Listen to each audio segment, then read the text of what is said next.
So guys, I'll give you a small little formal introduction to Hiren Bhai. Hiren Bhai is the promoter of a company called Prime Fresh. It is mainly into the agro processing space with a lot of value addition. He's been in this domain for a large number of years.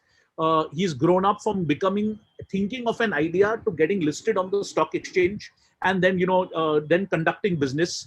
Unlike other startups, this is a very, very profitable business that Hirenbhai runs. And second, it is not a business that he runs really sitting in an air-conditioned cabin. You have fleet on street. You have people present at appropriate locations. You have people that really that he has the connect with the farmer. And I think Hirenbhai's company is a company that we should all look forward in the next 5 to 7 years to grow and become a unicorn. So I think very much on that trajectory. Over to you, Hiren Bhai. We would love to hear from your journey from the day you decided you want to do something and how you got here. And I'll keep asking you questions in the middle. Okay, so the idea of Prime Fresh. Let me just give the rest of the team members the brief of the Prime Fresh, what we do first, and then I tell you how we started. So, okay, Prime Fresh is basically into fruit vegetable supply chain business. We have two segments of business. One is a pure service business, wherein we manage third-party warehouses, cold storages, packing centers. We provide facility management. We provide sorting, grading of fruits, vegetables, barcoding. We provide these services to Reliance Fresh, Wag Bakri Tea, Amazon, various other large players into exports, into domestic retailing, etc. Now, this business naturally gives us access to the huge volume and large scale, business execution with big players of India. The second business, which is a core business for us, is mainly into fruit vegetable supply chain business. This is where we have been spending a lot of time, efforts, money. This is where we have been growing, and this is what we want to grow to a very large scale. Now, what exactly it is? So it starts from naturally field visits, meeting a lot of farmers, a lot of local area aggregators, visiting local mandis, traveling to contract farmer groups, traveling to destinations where certain particular agri commodity like pomegranate, mango, these products are grown in a big way in these areas. So we go and tie up with farmer groups. We go and tie up with the local ecosystem. We educate them. We spend time with them on the farming practices, the global acceptable standards, how to produce export quality products, how to do grading, sorting, etc. Also, it also involves a lot of value addition on the saving of resources like water. For example, you may be using drip irrigation, but when you put your drip irrigation line in a particular distance with the tree or the plant, then you need less water. Similarly, there is something called pruning of plants. So the timing of the pruning of plants, timing of certain plugging of unproductive fruits. Or there are many such value additions we do to farmers. So okay, it starts from visiting base, building, educating them, repeatedly visiting their farm, offering them free services of helping them produce more, doing the proper registration of them, regularly uploading the video of these farms to my procurement team. So there is a field visit team which does all this. Thereafter, what happens is that there is a harvesting schedule which is being prepared. There is a proper data analytics. That these data are also being connected with the marketplaces. The market demand is being evaluated, and based on the market demand, there is a final harvesting schedule which is being prepared. So this is purely a procurement work which you do. Of course, post procurement there is a sorting, grading, packing, various other activities takes place, and finally there is a logistics. So right from post harvesting, the handling to last mile, reach of that input, that material is what we do. Now, when we buy this material, we buy from, as I said, farmer or farmer groups or lease farming, contract farming, local APMCs. When we sell this, we sell to a couple of segments: food processing companies, modern trade, We sell it to exporters. We sell to global buyers. We also tie up with local mandis in different destinations. For example, pomegranate is grown in a big way in Maharashtra, Rajasthan, and Gujarat, but there is a lot of consumption in North and Northeast. So we travel there, we create markets, we build markets, we make them understand the value of the product grown in these areas. We ensure that the material is harvested and packed according to those markets requirements. That is, we ensure that within a particular time frame, material reaches from those farms in Rajasthan, Maharashtra, Gujarat to north and northeast, whether it is Bihar, Patna, Kolkata, Siliguri, Jammu, various areas. So this is broadly a fruit vegetable sourcing and distribution. This is what we are into. Now coming back to your question, how we started this journey. So okay, my elder brother was working with Subiksha Retail way back in 2007. His prior experience was into sales, distribution, channel management with Marico Industries, Garnier Laboratories, very large company. And when he was working with Subiksha, he was additionally provided, a chance to handle the fruit vegetable vertical for Subiksha.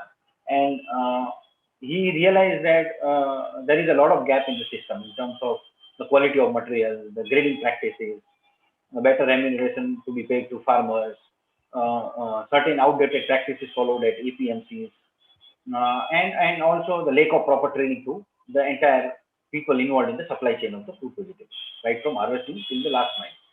So he felt that there is a huge opportunity in fruit vegetable business, and he came to me and he said that let's start something initially with B2C, where we will tie up with corporates and household and will supply fruit vegetables.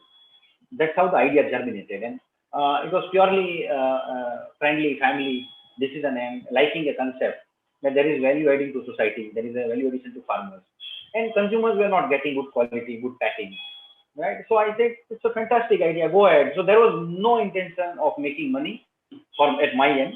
It was a purely a social friendly family decision, and he said that let's do something. I said fine, go ahead, I'm there to support. So this is how we set up the company, Prime Customer Services Private Limited, in 2007 April.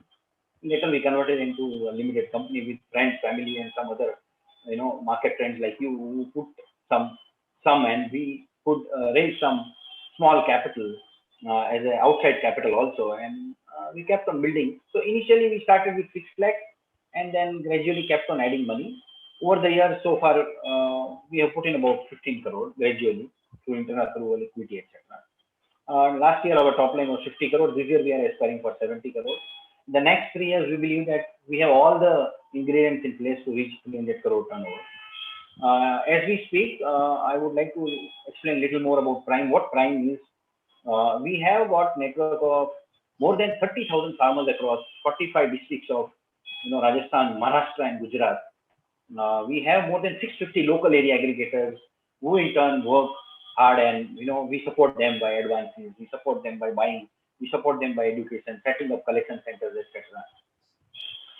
We have built about 600 local clients in Ahmedabad where we have APMC license. We have about 350 aggregator trader clients across country. We have about 52 APMCs tied that up. Most of these modern trade guys, e-commerce guys are our client with a big basket, Amazon, Reliance Retail, Aditya Birla More. We deal with them. We understand their requirements. We understand the packing. We understand their different parameters of supply chain, and we service them. So this is what broadly we do at Prime. Now coming back to how we started. So initially when we started, as I said, as a B2C company, we realized within 6 months that probably we were early in the game. The market was not matured and not ready to accept quality and service and pay a little higher price for a better quality and service of fruits and vegetables. So we quickly decided to tie up with various corporates, and we become a service provider and supplier to these corporates. What happens is that when any unorganized business like agriculture and particularly fruit vegetable, which is very fragmented, where there is no standard, right? There is no grading, packing, MRP. It is very difficult for a small startup to change the system and create a new ecosystem and invest a lot in people, processes, infrastructure. So it is better to at times tie up with large corporates and become a service provider and supplier to them, learn with them, and slowly and steadily build the model where you have a decent cash flow coming in. You also learn the art of controlling costs, etc. I think this is a very important lesson for all my fellow friends who are entrepreneurs, that it is very important to have a right model, and it is very important to figure out at an early stage what is fault with your model, and if it is not generating a reasonable cash flow, then probably you need to tweak it, and you need to stay focused on your fundamental concept. And there was a fundamental value and opportunity in the idea of fruit vegetable, but you need to tweak it with the market realities, and accept certain basic facts, and delay the original idea of execution, and stay in the game, and tie up with big players, and learn with them. So this is one important thing which we quickly did. The second, as we were managing their distribution centers, packing centers, collection centers for them, we realized that ultimately it is very important to be a part of the APMC system, because APMC was still 95% of business, 97% of business those days. Today, still it is around 85, 88% of the business. So we took a APMC license. So we accepted the change that the distribution will not be possible only by local system, or tying up with modern trade or corporate, but we also need our own presence in APMC, and improve the practices at APMC. Okay, so let's say you don't simply straight away challenge the existing ecosystem, but probably try to be there, and improve the practices followed. So let's say the transparency of selling material which farmer is sending to APMC, giving quick payment, okay, helping them to send certain graded material. If they have not been able to bring the graded material, you help them when the material is arrived at your destination. You grade the material into ABC so that they get a better price for their A material. Another thing, you teach them the practices of those days. For example, not accepting cash. Okay, do the proper registration, and follow banking policy, banking system. So also help them to build a farm which is more quality focused. Okay, which is more focused on what market loves to, like market like size, market like consistency of shape, color, etc. Right. Similarly, there are other practices like when you load a material, you have to be very particular. When you unload it, so you keep training your farmers who are coming to APMC. You keep servicing them in a better way than your existing APMC guys are. So this is another thing we did. After some point of time, we realized that it is very important to have a cold storage, the ripening unit. So we added that also. And we kept on improving and evolving the business model as and when required. So we, as I said, from B2C to corporate service provider supplier to APMC to cold storage setup. And then probably we realized that Maharashtra is the biggest producer of fruits and vegetables, and it is extremely important to me having presence in Maharashtra, because Maharashtra is almost kind of a feeder to the nation when it comes to onion, orange, when it comes to pomegranate, many other fruits and vegetables. Even green chili, drumstick, many products are grown in a big way in Maharashtra. And Bombay has a port and airport, and it is very feasible to export from Bombay. So we immediately thought an idea in 2013-14 that let's build a Maharashtra team, and we kept on adding to Maharashtra team. Today we have a 14 people core team, and we outsource almost around the year 200 people in Maharashtra for procurement, harvesting, distribution, packing, etc. As we speak, there is a big orange operation going on at Amravati, Varud, Nagpur, those areas. And we are providing daily employment to 50 people. And this operation could continue till March. And only 9 people from our team are working there. So what I'm saying, you have to be open to changes. You have to be open to learn what is going on around. You have to kind of pay attention to it, and you have to tweak the resource allocation strategy. So whether people allocation, money allocation, whether doing field research, etc. Instead of Gujarat or Rajasthan, we spend more time in Maharashtra these days. So this is what it is. So as we speak today in our company, we have more than 300 people full time working. Around the year, we outsource more than 1,000 people for employment of these activities. We handle about 12,000 tons of material last year. Our aspiration is to handle and sell at least 35,000 tons of material in the next 3 years. Our current procurement bandwidth is 1 lakh ton per annum, which is growing at a double every 3 years. So we are very focused on some of the fruit vegetable like pomegranate, orange, grapes, tomato, onion, and also we are gradually adding one or two category every year. Right. And this is a brief about Prime and little journey about how we started. Sure, sure. So, Hiren bhai, tell me, in your journey from 2007 till 20, it's been Yeah, 13 long years. What are the yeah, major challenges that you've really felt? And how have you yeah. overcome that? The major challenges, that is, that's a learning for a lot of these startups that are really, what are the major challenges you faced? Sure. I think the biggest challenge is people, because agri is people dependent, right? And since it is not organized yet fully, so you don't get that people who are well presentable, documenting all that. So I think at every stage, what we had to do is that the promoter and the core team had to learn and document ourselves the SOP for everything. So whether orange operation or a pomegranate operation, every operation or farmer registration or farm evaluation. So we kept on spending time, days and nights, documenting our learnings, building our own processes, and spending time with the team and educating them. Also, you have to keep meeting a lot of people and request for references, because again accountability levels are very low in this trade. Particularly, people are not very well educated or not worked in a proper corporate culture, etc. So creating a corporate in this space was a big challenge. And I think we have been trying to do that. So we have our own induction training program. We have our own warehouse management program. We have our farmer registration programs, farmer talking programs. So we have internally developed about 12, 14 processes, and that's how we are addressing these people related challenges. This is the major challenge we face. The second, naturally, everybody would face is logistics again, because goods have to be transferred, right? So and trucks are not easily available. There is no standard way of or the list of people, list of truckers, or where there is a route planning and everything has to be done, right? This was another problem. And again, with the experience and documenting your experience, you only keep improving. So that's how we have addressed this challenge. Okay, that's nice.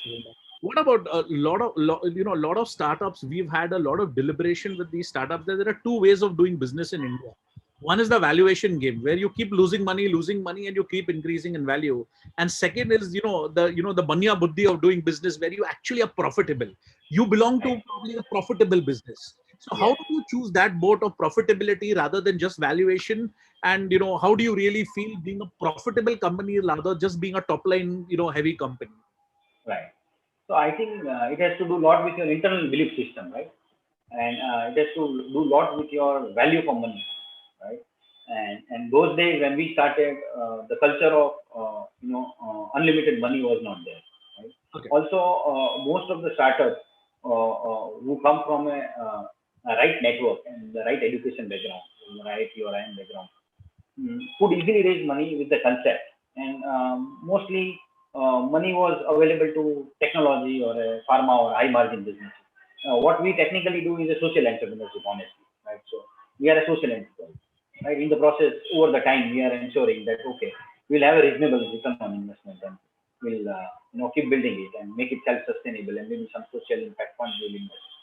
So I think, as I said, it is a lot to do internal value systems, your belief system that finally you have to be, generating reasonable cash flow. Then only you can survive. And I think I am not, believing that this valuation game and all is sustainable. If you see, 94% of the startup have failed in India, right? If you look at last 20 years history. So even when we started Food Vegetable Enterprise, you know, I can't count even three more names from Prime who started in 2007 and 13 who are still alive. So there will be a handful of 5 or 7 companies in India who survived and who could raise money, during last 7, 8 years. Okay, if you started business in 7 or 8 or 9 or 13, and you could still survive with either losses or profits by raising money, I think it has not happened. So far, I believe that thought process was right. That grow slow, sweat yourself very hard, and keep your corporate overheads under control, and don't spend unnecessarily on technology or something which you cannot afford. It's good to spend on technology, but if you can't afford, you should not. Instead, he kept on investing in people. So I believe we are still investing in people every year. So every year we recruit 8, 10 new people. We train them. We keep them on a bench. We give them a lot of time. We make them accountable, responsible, and performable. And next year we expect the results of that. So I believe investing in people is a very important lesson for us and for most of the startups, because it's finally people who make or break. Absolutely. But, Hiren bhai, there are a number of startups here that are also Section 8, that they are a lot of social enterprises. You mentioned that Yeah. one of the, when you started off, the aim was to, the development of the ecosystem, that, development of the farmer. So why did you not register as a Section 8? How did you come for profit? I mean, what was the thinking process? Because I'm sure a lot of people, want to structure the business in some part, they want to keep in Section 8, some part they want to, keep it in a for profit. What was your thought process when you started it, that I don't want to do a Section 24, Section 8, now Section 8, and I want to do a regular company? What was your thought process then? So honestly, when we did a back of the envelope calculation, and when we thought of B2C business, and when we thought of export business of food business, we thought that it could be reasonably profitable and it could grow. And those days there was a little less awareness about Section 8 and other things. So we thought that we could create an enterprise which could do a decent return on investment, and eventually we could raise bigger sums to scale it up. We also thought that food processing would be a next opportunity for us, the forward integration. And we were very confident that these businesses can on the longer term generate 15 to 18% post-tax return. And we thought that as we grow, you take the help of the local area system. I think a lot of people are willing to work, without expectation. So they also feel that if you are doing good for their area, if the farmers are happy, if the local people get employment, you could keep growing. But over the years, as we did the business, we realized that certain segment of business, like storage business, infrastructure business, farmer education, and then harvesting to selling, has a higher cost versus ROI, and you have to compromise, or you have to initially sacrifice as a promoter, and you have to earn less for yourself. For example, if I would have been earning Y amount as a employee in some corporate, maybe I choose to work at a 10% of that, and in return that money was being used for building the business and building the farmers and building the employees. So I think it just happened. There was not big calculation behind it, but we initially felt that it could be a great business, and there are very few organized players, and maybe at some point of time, right set of investors would put in big money. Yeah. Okay, that comes to a very important point. You mentioned twice cash flow is very important. So I mean, let's put it profitability versus cash flow. Hiren bhai, in all these years, how have you juggled the two around, and how do you still do it? I mean, Right. what's your take for all the So entrepreneurs? initial years there was negative cash flow, and there was a sustained investment which was required every year, and yeah, many times this investment was unplanned, and we never thought that we'll need more money. Like when we set up a cold storage in 2011-12, uh, the value of the cold storage was 7 times our net worth, and our own money was hardly 15% of that investment.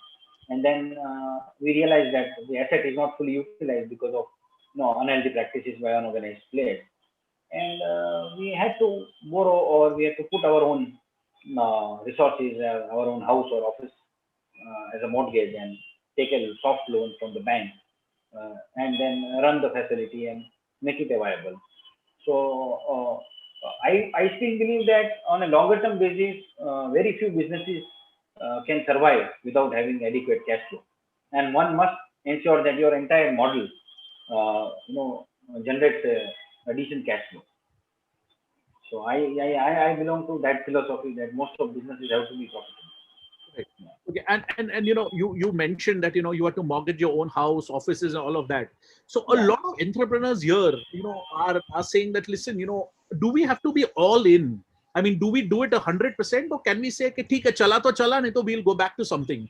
To success, what is it? Is it all in and then you take a punt, or how did you do it? I mean, how has been your experience in your journey? I mean, If you are very convinced about your idea, right, and if you believe that I have got a proper understanding, knowledge, and patience, and at some point of time I will have more people joining me because of my performance and the processes and the network which I built in my organization, then you take that risk.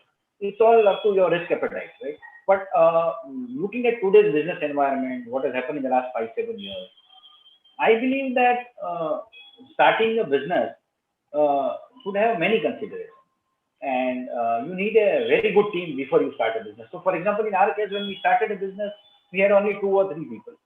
Today, you can't do a business without 6 or 7 core members, in my opinion. Okay, right, howsoever is a good idea, but if you simplify the compartments of the business, you need a 6 7 internal people, like two or maybe 2 3 family members to run a business, because right, though they will understand and they will have patience, and also you need to focus, right? So if my strength is finance or a strategy or a evaluation or a business analytics, I should focus that on my each part of business. So for example, why onion business to be done, with whom business to be done, at what terms to be done, you have to go deep into each and every topic of it, right? So business is not so simple. So similarly, if there is a marketing, then you need someone who has a marketing experience, or a that kind of flair for marketing. So I believe that today I would not recommend most of the people to take a risk like what we did, because the environment is very different, and waiting period for most businesses has gone up substantially. I'm saying most businesses. There could be few businesses, niche areas, or some experience-based, product-based opportunities. But generally, most businesses which used to take, let's say, 1,000 days or 1,100 days to break even and stabilize, let's say, way back in 2002 to 2007. Today, most businesses are taking anywhere between 2,000 to 2,500 days. Okay, to be really, on a self-sustainable mode. Now, that requires a huge time and huge money. So, I would say that to start a business, apart from a good idea, okay, you need a good team. So, I think a good idea and a good team, if it is well marketed and supported by some risk takers, that's the right way to jump into the entrepreneurship, okay, because you can't have so much of a risk and perform. Okay, somewhere it may impact your energy level and performance level. So I think it should be a risk sharing, a collaboration. Okay, yeah, so many businesses today have huge potential for a collaboration. So, for example, in our business also, there are good packers who are very good at only packing. So they understand what is packing for UK, what is packing for Netherlands, what is packing for Dubai, and they don't know anything else. So these kind of players, we go and tell them, you focus on packing. I will focus on sourcing and marketing. Okay, and we both grow. So similarly, there are very good guys who are very good at organic only. So I feel that everybody must identify collaboration opportunity. In every business, there is a collaboration.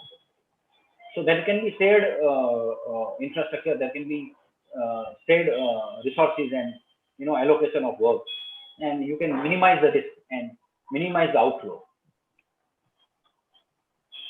So this is what my suggestion right. would be That's to great. most of them. Irma, tell me, absolutely, absolutely, absolutely. You mentioned that you have a lot of large clients that you really do work for.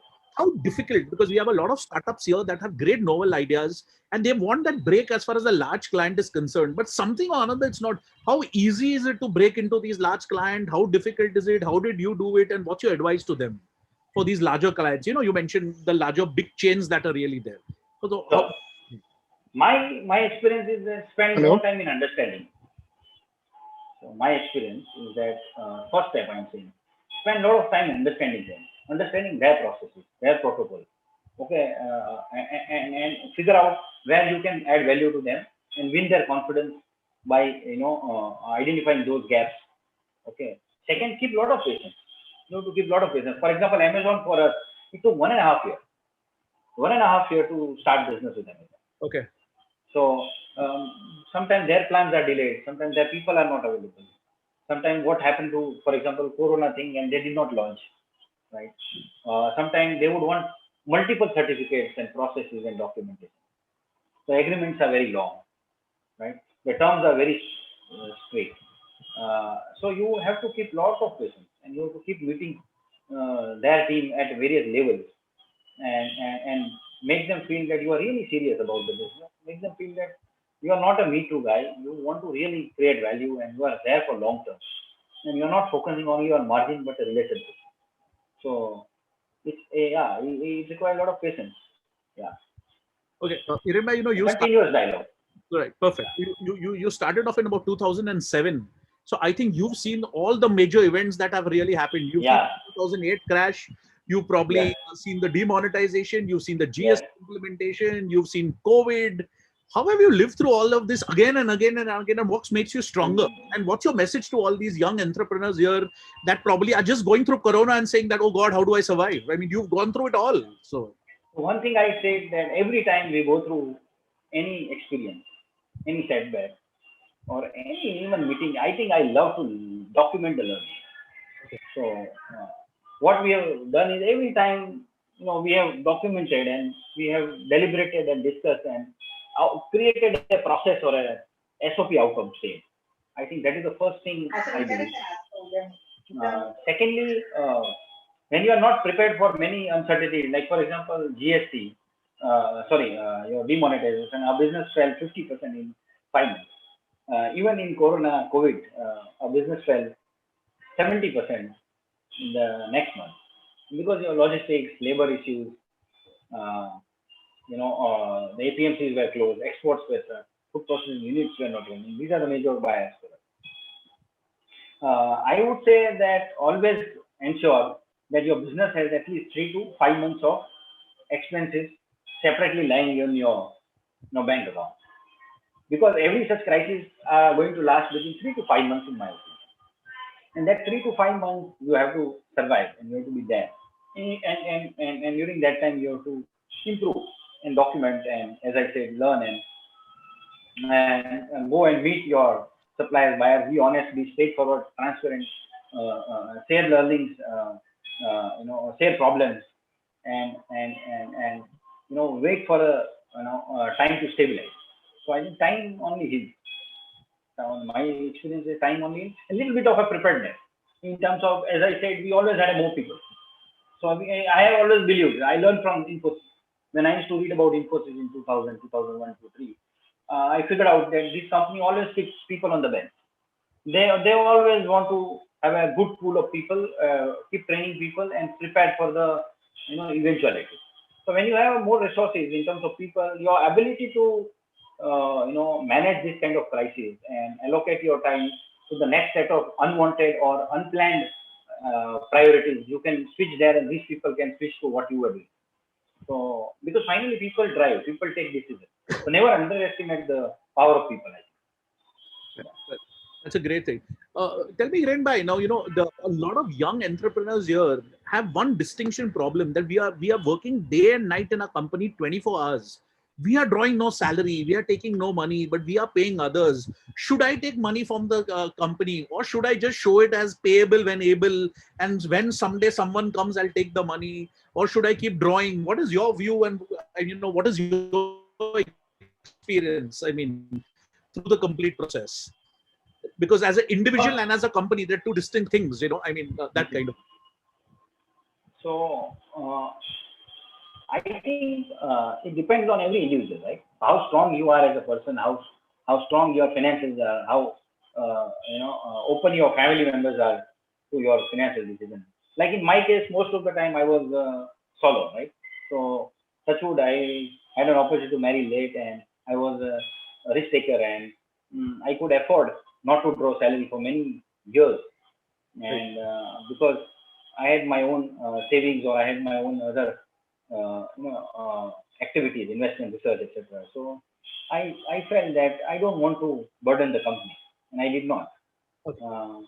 But I honestly feel after so many years of experience, the driver, the leader, the founder uh, has always to be in a very strong and confident position. Okay, and he has to be feeling very comfortable, secure, and safe, because that will increase his productivity, his performance. Okay, his focus will remain intact, and he will not get digressed. So, in my opinion, after so many years of experience, I think founder, the promoter, director must withdraw every month his basic expense if he doesn't want to burden the company or investors. But he should not reduce or gallop his own savings.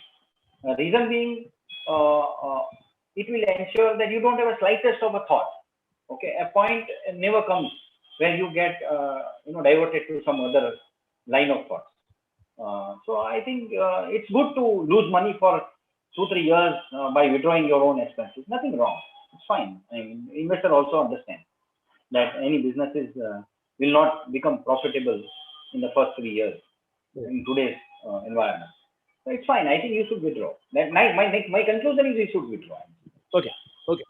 So when you started your company, did you feel like giving it up and saying, "Hey, boss, it's not happening. Let me just shut this and go back to what I was doing, or let me start something." Did you get that thought? How many times did you get it?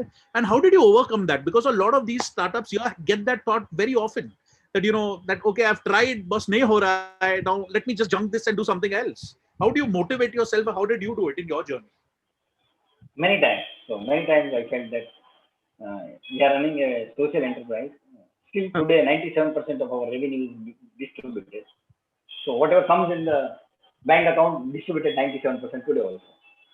Right? So we work at a very low margin. But I think we are creating a model now that it will generate a very good ROI.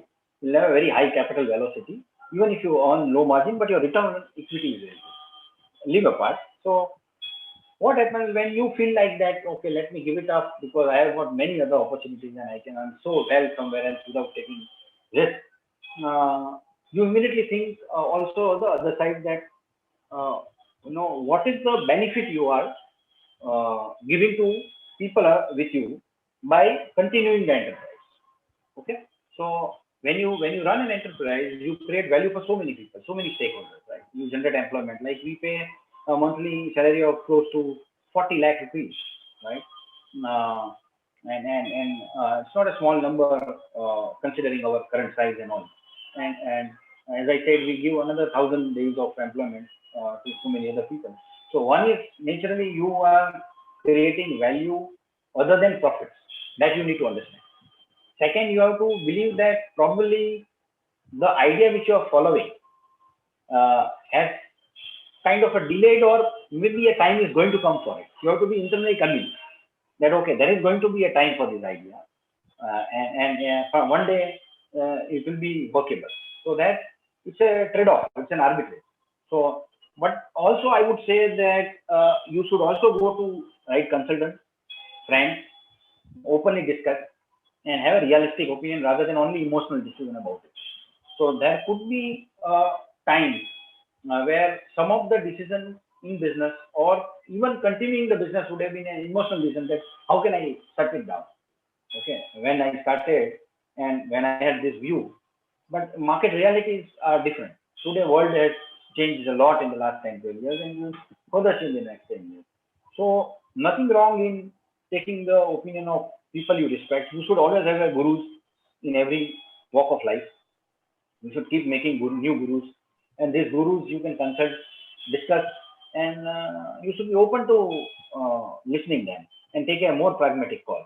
So about myself, when I motivated myself, I always thought, okay, what business we are running, we are creating a huge value for the society.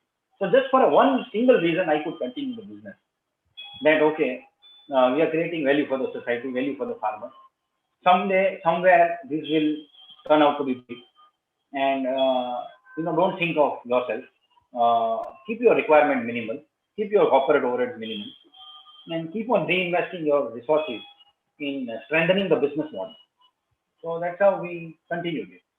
Okay. And maybe I was lucky that I had good friends like you in the financial market who trusted me and who trusted our intent.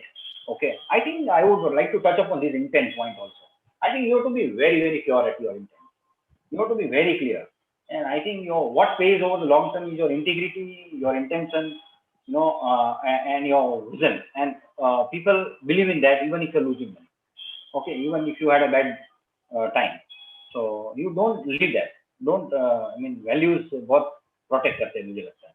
So we kept on getting money time to time, even our working capital cycle was bad or our asset investment decisions were not paying off.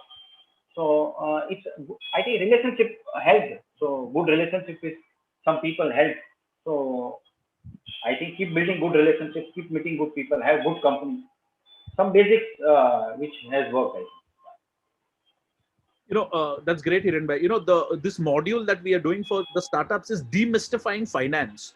You come from a finance background. Tell me, how important is it for a promoter to know finance when he's starting up? Because a lot of people are from various, either from marketing, either from operations. How important is it to know about finance? You're Important. from a finance domain. I think I would give any entrepreneur, any business idea, green signal only if it is financially viable. Okay. Let it be on a piece of paper, it is generating 4% ROI only, no problem. But if it is financially not viable, you should not do it. And financially viability is understood by cost. So I tell always my team, my partners, my co-founders that understanding of cost is very important. Spend a lot of time understanding cost, future cost, today's cost, because cost helps you price the product. And if you price the product properly, you make the profit. And if you know the pricing band, you know the required volume band. So cost understanding is very important, which will give you understanding of price. Price understanding will give you importance of volume. I think to simplify understanding for every entrepreneur, there are three things in business: the cost, the price, and volume. You do everything every day which cuts your cost, which increases your price, which increases your volume. You have to spend at least half an hour a day in the early stage of your business. What will help me achieve this thing in my business? I think 90% of the problem can be handled. Because when you keep doing this deliberation, you will keep coming across ideas, problems, priorities, and to-do lists. Correct? So you will be able to allocate to your team that, okay, focus on this area. Okay, let's focus on how to cut this cost. Let's focus on how to build volume. Okay, let's focus how we can price our product or service better. I think I would say finance is a lifeblood. It's a heart. It's everything. Because paisa hai to sab chalega. You have to pay every day, everyone. Right? Pani ka bhi paisa lagta hai. So naturally, you have to value money. You have to learn money. And every entrepreneur, if he's coming from a technology background or a marketing background, he must do a 2 or a 3 weeks or a 2 or 3 months, depending on time available, a crash course. Are you there, Hiren? Yeah, I am there. Am I audible? Yeah. Now you. I was saying that every entrepreneur must do 2 to 3 weeks or a 2 to 3 months crash course on finance before starting a business. Right. Or side by side, every day you spend 2 hours a day on only finance. Okay. That's great. Yeah, that will strengthen your understanding of business. Okay. On finance, tell me, Hiren bhai, your fundraising. A lot of startups think that I have a great idea. I'll meet 3 investors and third one will give me paisa and I'll be done. How difficult is it? How much patience do you need? How persistent, and what motivates you to meet people after people after people to raise money? Right. So, okay. Even in spite of being profitable and building this company over the last 5-7 years in a much better way, I met at least 200 investors in the last 2 years. First of all, okay. So you have to accept that you have to keep meeting people, and you have to be like a child every day, and you have to be optimistic and positive. And every thought, that rehearsal you have to do it from zero and from scratch, and keep a lot of patience because you don't know who will believe in you when. But while meeting everyone has some idea or suggestion for you. And I have realized that everybody could end up giving some idea or thought or a network to me, which could help me to improve my business. So when I go and meet investors, I don't go meet only for raising money, because these investors would be meeting hundreds of people, entrepreneurs like me, and they have a lot to offer. They have a lot of ideas and understanding. Just because they may not like my idea or they may not invest in my company, yeah, I don't forget them. I still remain in touch with them, and I learn from them. And so I would say keep a lot of patience. You never know what will keep when. You should believe in your idea.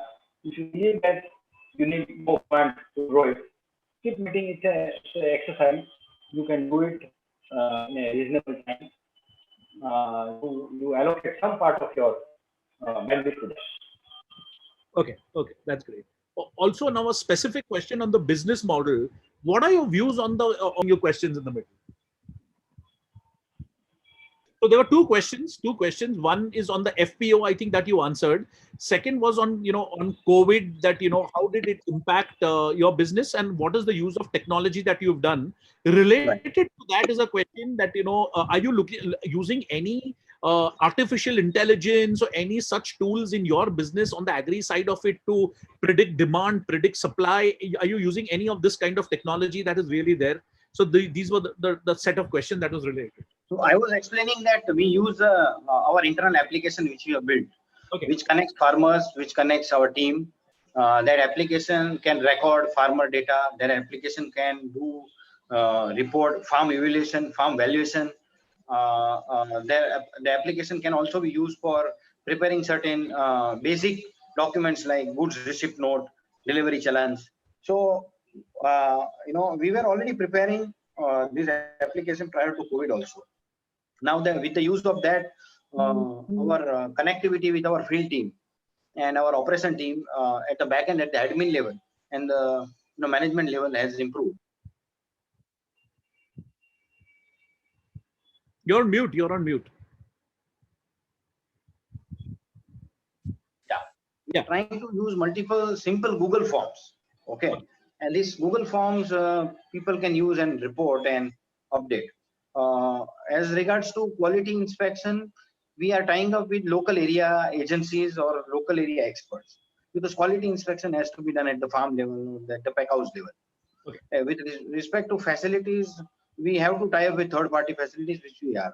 Two major problems still are unaddressed, which is availability of labor, grader, packers, and vehicles. So again, you need to put separate team who will keep on meeting such third-party resources, and we are doing registration of these people in our system. Otherwise, post-COVID, cost of transport has gone up, labor cost has gone up. Otherwise, execution is not a problem, but we are seeing some sort of a fall in demand for fruits. People are probably spending more on vegetables versus fruits. People can kind of postpone fruit consumption, but can't postpone vegetable consumption. So to create demand, we need to travel a lot and create new destinations. So we are adding more people in the system, and we are trying to reach out to new markets. Like as I said, Bihar, Kolkata, Odisha, West Bengal and all. So we are trying to travel more. And overall impact is that our travel cost has gone up, labor cost has gone up, and transportation cost has gone up. Also, Hiren bhai, there are two related questions again. That you work very closely with the farmer, and it's very difficult to associate with the farmer when you don't belong to that geography. So how have you done that successfully to gain the farmer's trust to start with when you started off? Now it's a different thing. Now you're a known name. Now people know you. So how did you do that? And also a part of a similar question is how long does it really take for any company to become profitable, and how long did it take for you to become profitable, and after how many years did you do your first fundraise outside the family? So both these things, if you can address. Right. So outside the family, the first fundraising was in 2017. 10 years, almost 10 years. Yeah. Okay. Right. Okay. And when were you profitable, Hiren bhai? When was the company profitable? In how many years was it profitable? So okay, we were making marginal profits. So, okay, in profit for me, the definition is ROE, right? The cost of fund. So if my cost of fund is, let's say 14%, if I'm earning 5%, I'm a loss making company technically. So for us, the definition of profit and loss is with respect to the ROE, right? So we were making small profit from year one only. Okay. But these profits, let's say even if you have made a 1 lakh profit in the first year and you have left a job of 35 lakh rupees salary per annum, it's a 34 lakhs loss, right? Correct. Notional loss. So the definition of loss also need to be defined by entrepreneurs. He needs to understand that loss is not what it looks on the balance sheet. There could be other considerations. Or profit, what looks like may not be a profit. It's actually a loss, or it's actually a very low profit. So I think you need to have your own model. Okay. Very interesting. Also about the farmer, about the Hiren Bhai, about the farmer. How did you get associated? How do you win a trust of a farmer? So the first thing, naturally, you have to keep traveling untired efforts. Second, you have to tie up with the local system, like you tie up with best progressive farmer in that area. You tie up with the best agro input agency in that area. You tie up with the sarpanch. You do meet APMC guys in local area. You explain them about your process, about your intention, about your process of how you will uplift that area. Okay. So then you call for a gathering of farmers. You explain them about your intent of business. You explain them how you buy material versus other local players. You convince them about your payment systems. Right? You educate them that how your agronomist team will support them in reducing the resources they use for their farm. So there are multiple factors which has helped us, and we keep improving every day as we speak on these parameters, and that's why your farmer network is expanding. Perfect. Thank you, Hiren Bhai. Hiren Bhai, now, just the last couple of things. What is the message that you would want to leave for a lot of these budding entrepreneurs that are putting time and effort in building the enterprise? What's the way forward? What should they do? What should they avoid? What is your learning that you want to give back to them in the next couple of minutes before we conclude with you, please? I think my experience is temperament. First thing. Okay. You need to have a very stable temperament. You don't need to get affected by what's happening. You may be cheated by many people. You may be dejected by people. Your best efforts may not work, and still you maintain your cool. Some people will not perform. Some people will lie, and you keep your cool, and you explain them honestly, straightforward way. This is right. This is wrong. This is how we can do together. This is how we will grow together. This is not me. This is we. I think this is temperament is the first thing which I. Second, I think as I keep saying, learning every day. You prepare a note. Maybe every week you prepare a note. What you learned, and you try to implement that learning. Not repeat your mistakes, because when you document your learning, you will document your mistakes also. Ensure that you don't repeat mistakes. And I think over the years, what has worked, one single thing for me is relationship. So if you keep building good relations, if you keep meeting good people, and if you stay in touch with them, some or the other way, that relationship can only drive everything at your organization. And Hiren Bhai, you said patience, and you mentioned that a lot of gurus that you follow. So this is an incubation center. How important are mentors for success of startup companies? How important is mentorship for a startup company? Very, very, very important. I think it gives a 360-degree perspective, because when you have a goal or a vision, when you have a dream, and when you're fighting every day, and when you are trying to implement multiple things every day, sometimes you lose out on big things, sometimes you lose out on small things, and these big things and small things both affect your sustainability or your growth. But when you take out a time, maybe twice a week, maybe twice a month, and meet these people and talk to them, they make you realize some of your errors. They make you realize some of the opportunities you are not focusing on. So I think these gurus and mentors play a very vital role, because see, there is one is, okay, you go through the entire cycle, you reinvent the wheel, you learn by yourself your mistakes.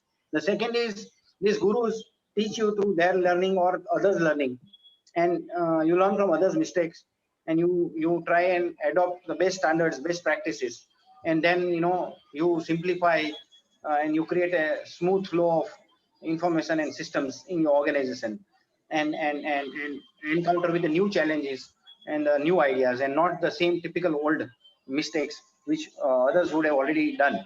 So it's time saving. I think having mentors and right gurus help a lot. Perfect. Thank you. Thank you, Hiren Bhai. It was wonderful hearing you.